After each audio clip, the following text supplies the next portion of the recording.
Thank you very much, and I hope everybody can hear me. Good afternoon. I hope some of you are still awake. I was struggling with my jet lag, at least. I'm going to take, like any good scientist, I've changed the title of my talk. I'm not just going to talk about Norway, but I'm going to look at ecosystem-based management and marine spatial planning in a more global perspective.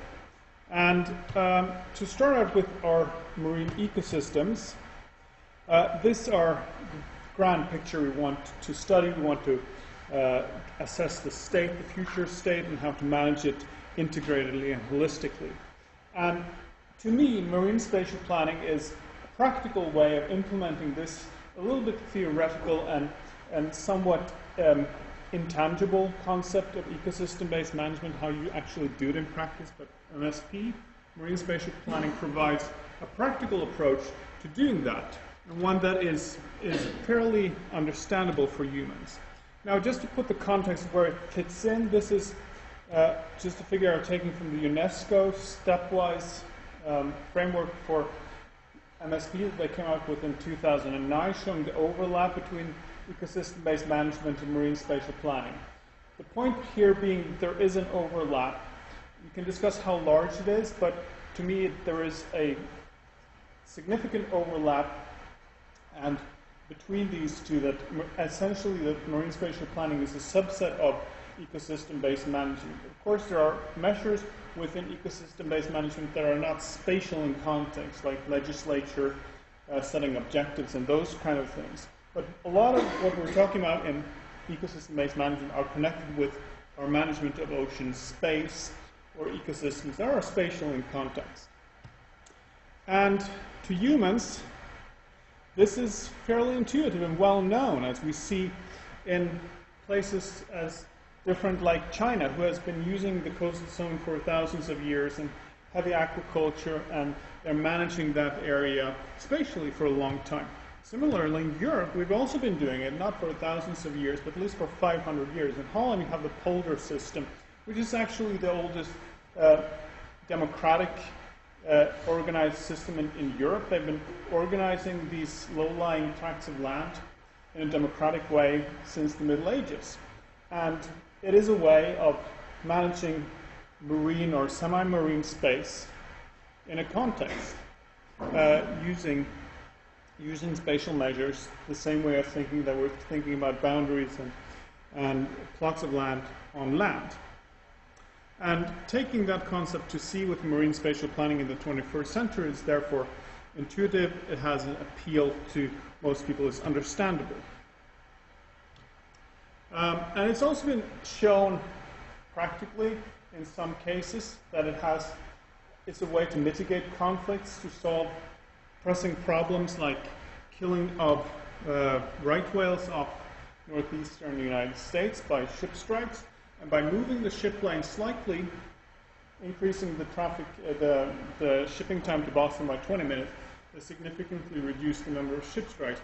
Monaco pointed this out in the talk he had at the IORA workshop in January this year. And that's an example of kind of practical spatial management that succeeds. Now, moving to the Norwegian examples, because I will contend that our integrated spatial management plans are spatial plans. And just to get the context right, of course, most of you know Norway, but the point here being it's an ocean state. Our ocean areas are many times the size of our land areas, and most of our exports, our basis for our economic wealth, are based in the sea: petroleum, agriculture, fisheries. And being a small country, we're also very dependent on international law and agreements. And all this has created created a driver for developing marine spatial plans in Norway. And that's why Norway was one of the first countries to start developing marine spatial plans in 2002. And some of us have been on that process from the start.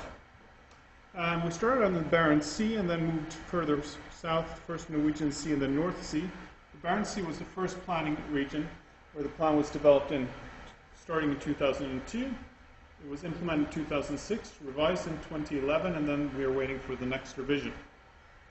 And the planning process followed these steps. Guru showed this earlier. This is another way of showing with the scoping, assessment of impact, looking at the aggregate analysis, developing a plan, and developing indicators to achieve this. The organization has been fairly complex, and I apologize for throwing up another complex organizational chart at the end here. It just shows that it's not just the ecosystems that are complex when you do ecosystem management. You get the organization of getting different government entities and ministries to work together becomes almost as complex as a food web. But it worked in the Norwegian setting by having these ministerial steering groups, this top-down process, driving the process, tasking government institutions like my own, the Institute of Marine Research, to cooperate, tasking the Norwegian Polar Institute to take a lead as well, and cooperate here. And I think that process of asking and creating, forcing different entities, directorates to work together is essential to achieve this integration. But there is some force behind wanting different sectors actually to meet and to work together. And of course, that requires some form of trust, that you create spaces that are equitable, that people feel comfortable, and where you can work together to find compromises. So the process in the Norwegian case was first of baselining the system, both in terms of the biology, identifying valuable areas, the human uses of the areas, to look at then how they were, looking at the integrated assessment, how these work together. This map here is from the North Sea, the previous one from the Barents Sea. But we're looking at a whole host of issues ranging from eutrophication through offshore petroleum industries, through noise, climate change, all these and how they changed, if they go up and down, they are stable, and what is our status for knowledge. These were assessed, and at each revision of the planning process, these were assessed again and reported on. And we also did it spatially, looking at how the pressures map out in relation to the valuable areas in this map. The green areas are the valuable areas in the North Sea, and the brown show the trawling intensity of the fishing, and then the black dots show the oil installation. The interesting part about spatially, just a small anecdote here, is that when you map things that are hundreds of thousands of square kilometers or millions of square kilometers like the Barents Sea, and try to map something that's really small, like an oil installation, you really, even though you use very small dots, you're actually overrepresenting the area it actually covers. And that shows the challenge of doing regional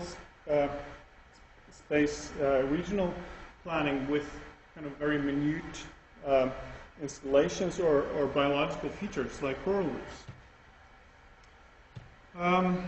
But in Norway, the greatest challenge in the planning process was the discussion of oil spills. What do they cause? Can they kill off a whole year class of fish, and what would that mean in the long term? And there are many models that show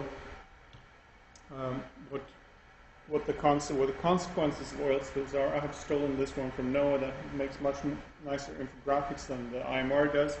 The point showing that an oil spill in these regions, in these Arctic, subarctic regions, have a host of a wide variety of effects. Before 2010, we were ridiculed as scientists by cautioning about that this could happen, it could have severe consequences. But then after April 2010, things changed, because the Deepwater Horizon spill showed that oil spills in technically advanced countries like Norway or the United States is a real threat. And they have real consequences, and they can last much longer than anybody thought possible. However, still, oil spills are kind of like any other risk activity.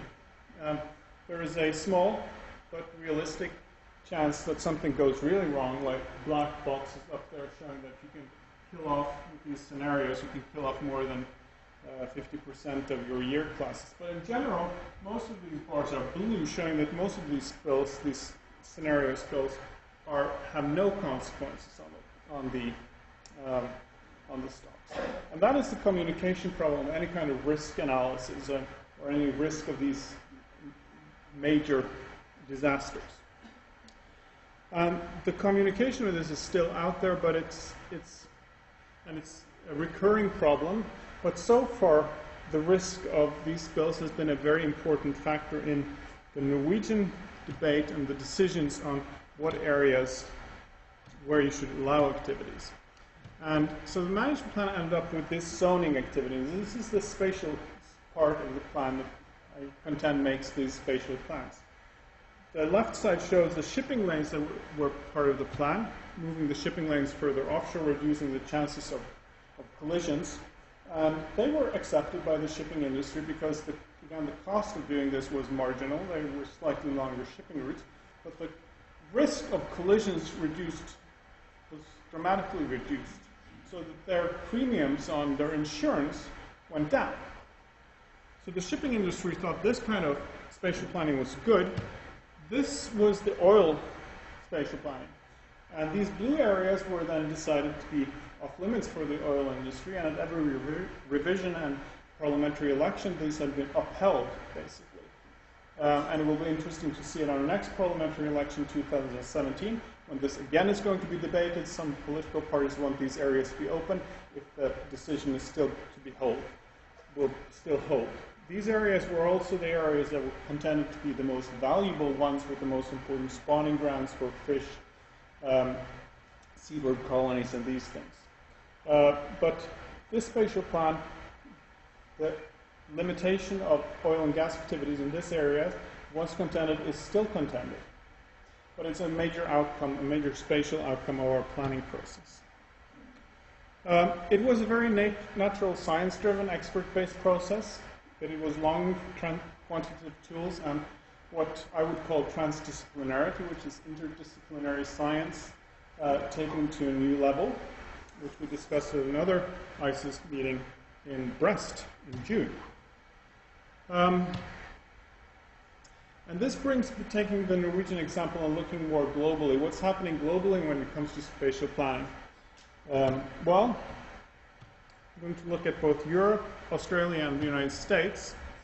And there are different aspects driving the MSP development. In Europe, I would say there are a lot of activities going on. We have very busy seas. There are new actors wanting to get in there, especially the renewable energy sector. And the EU is forging ahead with creating new directives, like the Habitats Directive, Marine Strategy Framework Directive, the MSP Directive, that is asking for MSP and the science behind it. So it's more bureaucratic driven. In Australia, it started out as planning for conservation. The marine sector is less important for the national economy than in Norway or in Europe in general.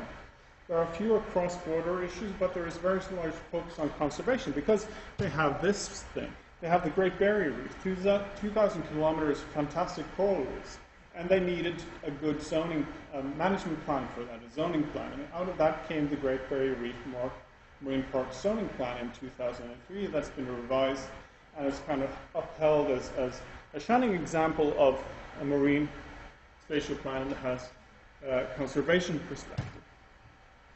They've been planning for a network of MPAs around the country, but some of this has stopped due to changes in government and governance changes. Now, moving across to North America, the U.S. implemented an ocean policy through an executive order, but it wasn't really followed up by the Congress. So it's underfunded, and there is no MSP legislation, and MSP is, if I'm correct, on the eastern coast, not a word you don't discuss very often around the Beltway. And we were looking at this in a study we published in 2014, comparing Norway, Belgium, and the United States in terms of why did MSP succeed in Norway and Belgium and not in the United States. And we were thinking about this lack of vertical integration between government sectors, between different levels of government and across sectors horizontally was very important to achieve this buy-in to a complex management sector, complex management feature like marine spatial planning. And this shows how the implementation differs between different countries and how actually why does global MSP development vary? And my hypothesis that I'll contend is that it's a combination of governance, culture, and history. And notice that I don't put up science here, because the science base is we are pretty good control of the science base on a global perspective. Okay, there are different places where we need more data, but in general, that's not the problem. The challenge lies in the social science, the social dimension of things, to get this implemented successfully.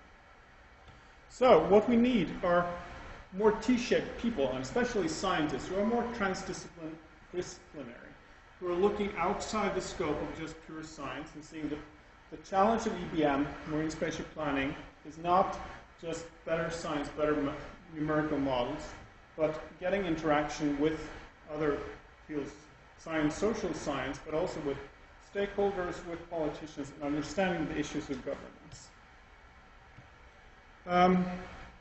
Some of this have been analyzed recently for the European setting in the MESMA project, looking at the governance analysis. We were looking at planning processes, conflict analysis, integration, participation, equity, and justice for these 12 different case studies you can see on the right.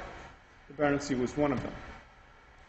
And what we found, that Peter Jones published this year, was that the ideals of MSP are undermined for different reasons. One is that there are unresolved tensions between blue growth and conservation. The other is that most of these practical MSP examples that were used in the MESMA project are strategic sectoral management rather than holistic integrated management. They are sectoral management trying to achieve new development. New renewable energy development, for instance, is a strong driver, but they're not holistic. The third point is that they tend to be complex, fragmented, and developed on an ad hoc basis rather than being holistic and thought through, and one has prescribed the ideas and objectives a priori. And they're often top-down processes, like the Norwegian one, with limited participation and transparency, much less than one would want and what the science and the theory says one should have. So, where should we go from this? How can we get out of this problem? Well, we need to integrate more blue growth and good environmental status in our work. We need to review the realities and be consistent with our balanced goals. And of course, there are ways of doing this with more advanced methods and looking at trying to develop indicators that capture the whole system. I'm not going to try to sell you the Ocean Health Index as such, because there are many people who will have my head off if I try to do that. My point being that a measure that can give us an information about the status of ocean health, combining not just the status of the ecosystem but also our human uses, is useful because it adds something to the discussion, especially when you're looking at a regional setting where the data sets are more or less the same. But of course, there are limits to the Ocean Health Index. It is without stakeholders and it's not weighted by relevance. Perhaps a better way is to co-produce these kind of analysis, these kind of future scenarios, like was done in Belize, with Arkema was doing the Nature Conservancy MSP study that was published last year, where they identified what were the most important sectors, what were the future scenarios that we were going to evaluate, and what were the outcomes of each one, and how much what were the differences in incomes for the country with the different scenarios. You then have quantitative, monetized future scenarios that can be a form of basis for the discussion of your ecosystem-based management and spatial planning. Lastly, I think we must come back to the point of being more transdisciplinary, because these issues cross over natural science, economy, social science. And this involves us, especially as scientists, to escape our comfort zone, not to exclude something because this is not pure science, I don't want to do this. It is science of ecosystem-based management and marine spatial planning. And we must be even more transparent and open and equitable than we usually are. In Europe, this is something we have to learn from America and from Australia. We have to be better at starting the discussion a priori. What do we want to achieve? Rather than doing it in an ad hoc manner, because if we do it ad hoc, we will be those who scream loudest who will get the issues up front. And we want to work holistically, cyclically, to do a well-designed process. And then we need to get buy-in for society. We need to show usefulness. Why is this? Why should politicians spend money on this? Why should stakeholders get involved? What's in it for anybody? And we need to attract the champions, the charismatic leaders, or the charismatic knights who can go into the battle and lead us forth and show this usefulness for